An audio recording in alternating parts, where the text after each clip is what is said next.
guys, welcome back to my channel. So I'm doing a video on what's it like owning a modified E36. So guys, I did not buy the car like this. I modified it with some help with my family. A lot of thanks goes to Devin, which is my son, and Dason, as well as my husband Dwayne. They helped me put this car together. I really wasn't quite sure how it was going to work out because this was not going to be my first show car.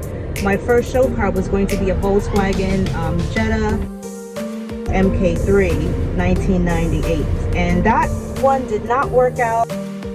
It had a lot of rust on it, so I was pretty bummed because I had already started sanding it down and getting it ready for to paint the engine bay and stuff like that. I was going to take the engine out and work on it from pretty much the inside out, and it didn't work out. The guy that I bought the car from, if you watch my previous video, I did a review on that one of why it was a fail. So this right here was not my first choice. Actually, my son had gotten an E36. I don't know if you can see it over there in the corner, but he has a coupe, and he wanted that car, and I wasn't really on board because I didn't know much about it. I didn't do my research on it. But when he got it, the body of it was amazing. I kind of really liked it. But then when my husband came across a convertible, so he was like, do you want that car instead of working on the MK3? And I was like, of course, because it was rust on the floor and I was afraid of dropping through the bottom of the car. So that's how I ended up with this. I seen the convertible, bought it on Coparts, and I fell in love. It came with tan interior. It did not come with these sport seats. Started working on it slowly. Like right now, at the moment, I just bought a top maybe a couple months back, and I am redoing the top here because I kind of want to give it a fresher look than what it actually came with. So I just took everything out and I'm redoing it. So with this car here, I did work from the inside out, literally inside the car to outside, and it was a journey. It was definitely a journey. So the car did not originally start out this way. It came stock. And I originally, what I first started to do was I was looking for different ways to make it look different because it was high, and I did not like how high it came. It came on stock wheels, so I definitely wanted to change that. I went through several wheels until I figured out what I was going to do with it. So the first initial thing that I started out doing with this car, so I made a list of different things that I wanted to do. I made a list of changing the wheels, changing the interior, changing the suspension, as well as making sure that the car was running properly. There was no issues with it. The person prior left me a list of all the things that was fixed. Being on bags allowed me to just adjust my settings. I can drive as low as I want to while I'm going straight on the highway. And when I'm in an area that has construction, I can raise the car up so I don't hit anything or any debris that comes into the road. Now when I was static, it's either that I dodge it or I just stop traffic completely, and I was not comfortable with that. So I decided to go bagged, and the company that I went with was Airlift. I am not a sponsor of anyone in this video. I decided to go with bags because I prefer to adjust the car depending on the location and what I'm going to be driving through. So the ride between air and static is night and day to me, because with the static, you're pretty much running over whatever's in the way, so you tend to bounce more. With the bags, there's a little bounce, but it's nothing compared to being static. Nothing against static, guys, girls, but it's definitely more bumpy type of ride with static. So me, I'm very happy that I made the decision that I did because I love having bags, just for the dual purpose of being able to elevate and also being able to lower depending on where I am.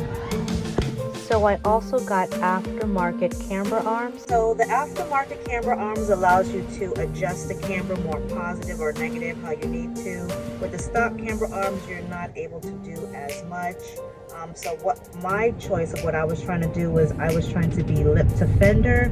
So that's why I went with aftermarket parts. I also went and purchased a hardtop. I had to travel to North Carolina to buy a whole car. It came with a top, and the price of the car was what people were selling just a hardtop for.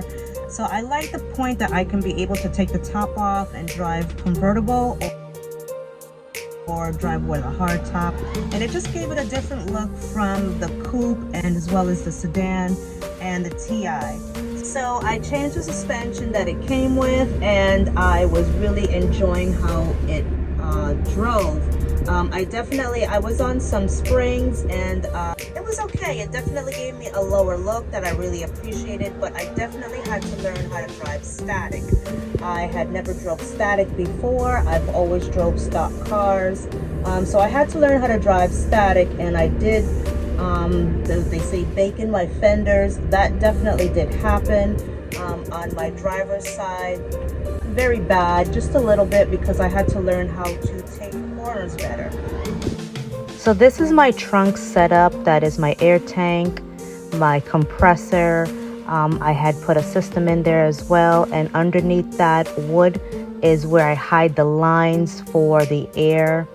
Right there, that tank, it holds the air in, and helps you to adjust the car to the levels that you want it to be.